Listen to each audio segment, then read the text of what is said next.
Horrible Histories.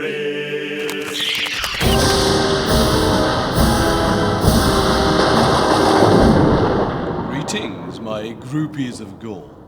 I am Vincenzo Larfoff, and this week's scary story is from the Victorian times, the Cabinet of Mystery. The year was 1871, a date that crackles with creepiness, when Florence Cook, a girl of exactly your age, providing you are 15, began to communicate with people from another world, the world of the dead. Soon her unique... Right, the thunderclap needs to come when I say world of the dead or not at all, okay? Soon, her unique gift made Florence the toast of Victorian society, and she would host creepy meetings in which she would summon up ghosts and spirits. Oh yes, very much. Ooh. In these meetings, known as seances, Florence, dressed in a sombre black dress, would step inside a mysterious cabinet, just like this one. But much, much bigger and a different shape. But she would step inside this cabinet and be tied to a chair within. The door would be shut, the lights would be dimmed, and the seance would begin!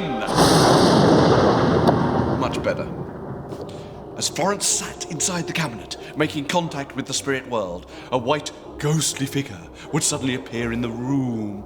And then one day, in the middle of a seance, Sir George Sitwell, a noted aristocrat and politician, did the unthinkable.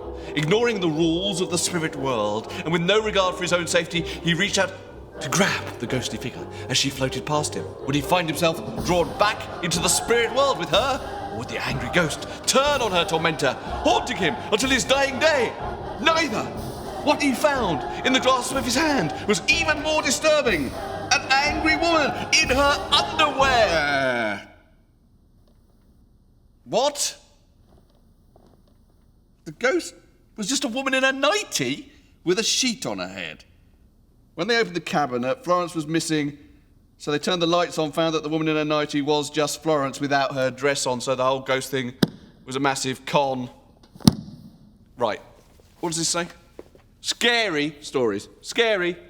Okay, not pointless stories, not annoying stories. I don't want to do a show called Boring Stories. I did that last year for the other channel, and frankly, it sunk like a stone. Okay?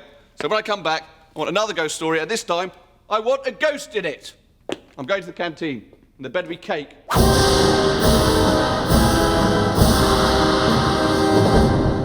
Greetings, Fear fans. I am Vincenzo Larfoff, and this week's scary story is The Curse of Tutankhamun. It was 1922, a particularly ghoulish year, when an archaeologist named Howard Carter discovered the tomb of Tutankhamun, the ancient Egyptian pharaoh.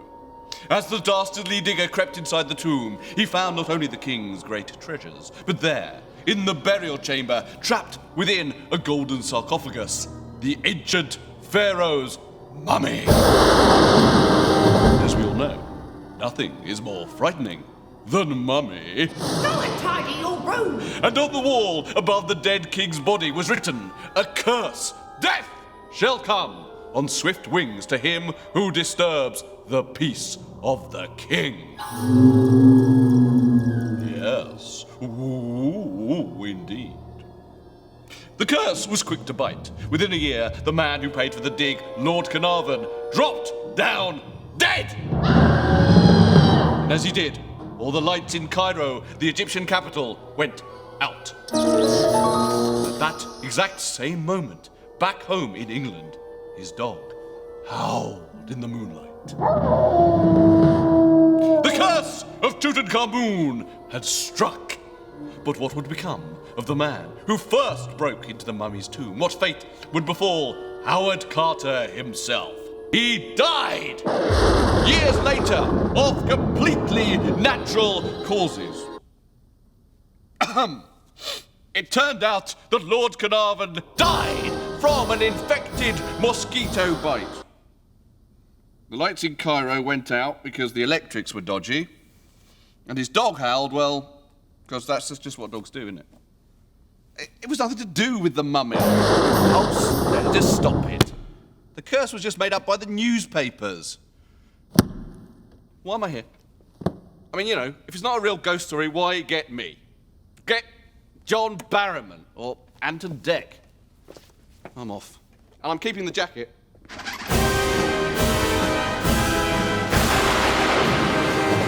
Greetings, Fright fans. I am Vincenzo Larfoff, and this week's scary story is a ghostly tale from Stuart times. The Terror of Tedworth. It was the year 1662. A magistrate named John Montezuma was visiting the town of Tedworth in Wiltshire, where he was disturbed by a local busker repeatedly banging on a drum. Quiet! We're recording. The magistrate checked the man's licence to busk, and finding it to be a forgery, threw him in jail and confiscated his drum, a decision he would come to regret. Dong, indeed. After the busker was freed from jail, he simply disappeared. And it soon became clear that he must have perished, because his ghost started to haunt the mean magistrate. Oh no, he was much more than a mere whoa. The spirit of the dead busker plagued the magistrate's house. At first, his drum began to bang itself. Then doors would open and shut on their own. Unseen creatures would gnaw at the walls. Coins would turn black inside pockets, and red, staring eyes would appear in the darkness. Had the busker's soul come back from the dead to wreak his revenge on the meddling magistrate? Was his ghost destined to forever haunt the horror-filled house? No! He was alive and well, and living in Gloucester. What? I thought he was dead. Ah, you see, the drummer wasn't dead at all. He was found in Gloucester, where he was arrested for stealing a pig. There was no ghost at all. What is this, Scooby-Doo? You can't have a ghost story where there's no ghost, right? Well, that stuff about a drum banging itself, well, was that just made up? All this does is, it just makes it look silly. I mean, I didn't spend 2 weeks at drama school's summer camp to end up doing this sort of rubbish. Unbelievable.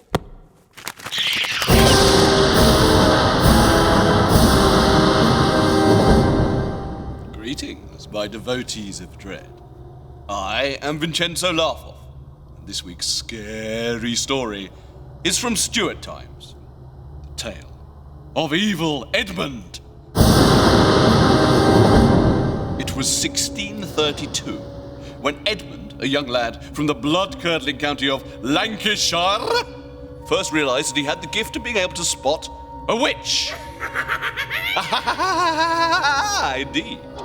One day, Edmund was playing on the moors when he spotted 2 dogs trailing chains. He tried to get the dogs to hunt, but they would not. So he beat them with a stick. Then suddenly they turned into men. Hello there. And that's our men sound effect, is it? Hello there. It's not very good. Of course, Edmund knew at once that this must be witchcraft, and for reasons he could not explain, he immediately knew who the witch was. It was his next-door neighbour, Frances Dickinson. Edmund rushed to confront the witch, but she tied him up and dragged him to a witch's coven, where he saw for himself all the witches and warlocks feasting and chanting, and he was afraid that the high point of their sinister ceremony would be a sacrifice. Edmund himself! Edmund fought his way loose of his shackles and ran to the local magistrate. In no time, the neighbour was arrested and sentenced to death. Edmund became the stuff of legend, able to identify any witch. He was paid handsomely for his unique gift. And what fate would befall these foul witches and warlocks from that cruel coven? Well, they were all released without charge. What? It turned out Edmund was a liar. He made up all the stuff about witches. His dad made him do it to make money. There were no dogs in the first place, and the lady next door was let out of jail with an apology. This is not a scary story. That's an annoying child story, right? I'm not doing these anymore. I've played Macbeth, you know. Macbeth, I gave a semi-competent performance. And that's not me saying that. That's the Wolverhampton Gazette. I'm better than this. Unbelievable.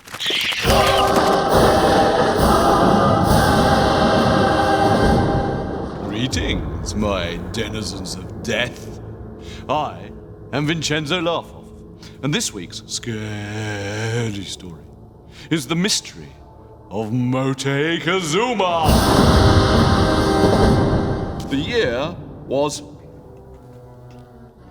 a year so terrifying I dare not speak it, when an eerie series of strange and unnerving events unfolded in the distant South American capital of Tenochtitlan.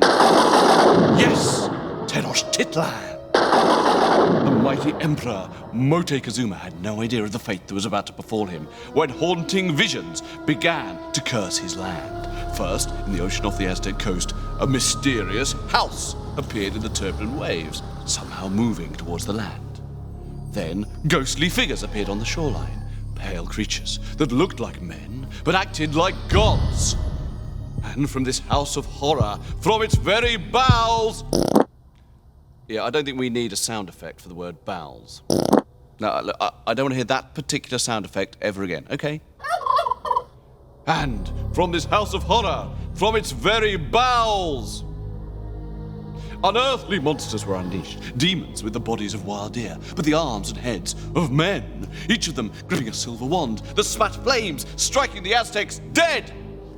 And as Montezuma watched the carnage, he wailed, "What are these demonic creatures?" For little did he know the chilling truth. These unearthly creatures were not demons or monsters, nor aliens, nor gods. They were Spaniards!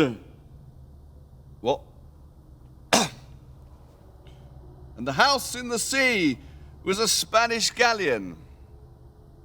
The ghostly figures were just invading Spanish soldiers. The flaming wands were guns, and the half-deer, half-men there, well, they were just people on horses. Let's clear this up once and for all. Ghosts, scary. Vampires, scary. Spanish blokes on horses, not scary. You're just making me look like an idiot.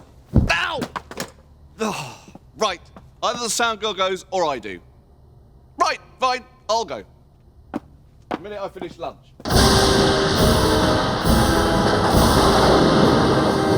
Greetings, terror lovers. I am Vincenzo Larfoff, and this week's scary story is from the Victorian times. It's called The Freaks. It was in the reign of Queen Victoria, a most eerie era of fearful years, when a dark new trend came to grip the world. The Freak Show!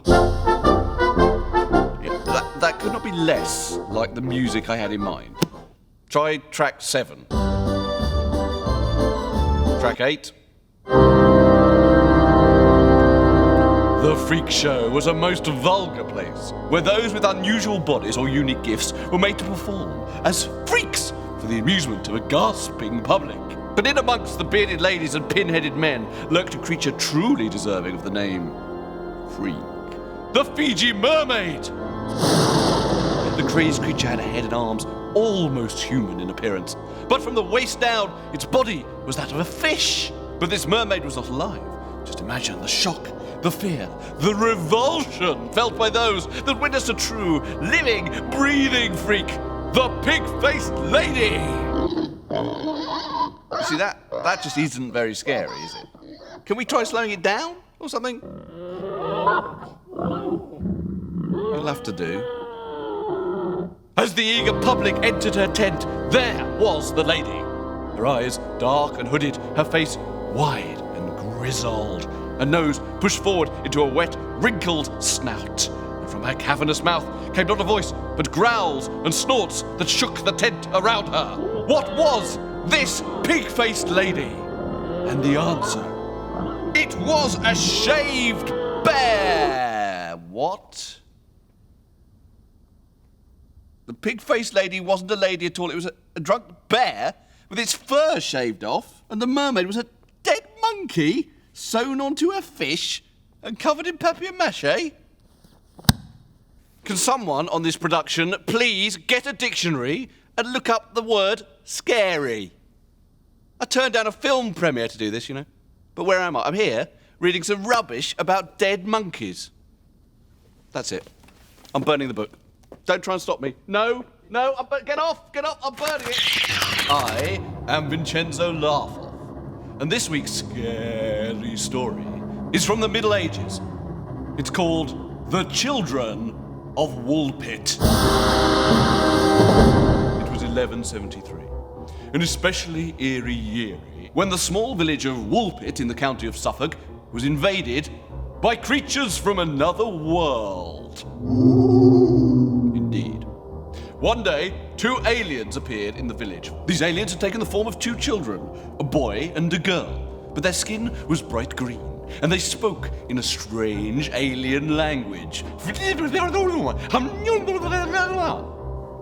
Or something.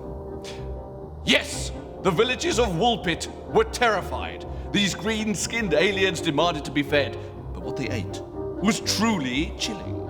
Something no real human child would eat without being forced. Yes, vegetables! And then, quite without warning, the boy alien dropped down dead. And the girl alien? Well, that's the strangest part of all. She became a part-time domestic servant. It turned out that these children were not from Mars or Venus. They were from Belgium. They were orphans, the children of Belgian cloth makers. Their skin was green because of the dye the parents used on the cloth. They'd been living in the woods so long, the only food they recognised was vegetation. The boy died of malnutrition, the girl grew up, learned English, got married and went to work for a local knight. This is not a scary story, is it? It's a sort of boring story with a weird beginning. That isn't the same thing. I mean, why am I here? I grew a goatee for this. It's unbelievable. I'm going to my dressing room, and there had better be donuts. Horrible Histories.